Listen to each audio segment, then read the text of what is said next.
Here are some things that you should do prior to moving day. Your college dudes help you move. Moving crew will arrive with hand trucks, shoulder dolly carrying straps, and tools. Professional-grade furniture blanketing and shrink wrap will also be used to protect your items with purchase of our local or long-distance moving service. All of your contents need to be properly packaged into boxes or cartons. If you will be packing your own boxes, please remember to include all articles, including TVs, lampshades, wall art, mirrors, and small appliances.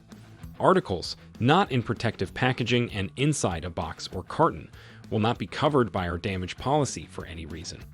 If you are not finished packing prior to arrival, please call our office. We are here to help.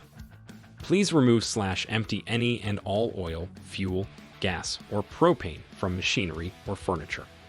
By law, we are not permitted to transport highly flammable substances in the back of box trucks. This includes fuel of any nature, flammable oils, alcohol, and contents under pressure. You will need to arrange to transport these items in your personal vehicle. If you need help with this, please contact us right away. Washing machines, dryers, refrigerators, freezers, and any other major appliance hookups. Our moving crews are not electronic or appliance service professionals.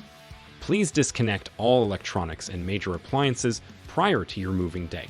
For the safety of the appliance, it is recommended that you drain any water from hoses, defrost, and air out insides of refrigerators and freezers, and allow them to be turned off for at least 24 hours prior to being moved. To learn more, visit collegedudeshelpyoumove.com or give us a call. 704-266-1393. 704-266-1393. We look forward to helping make your move stress-free.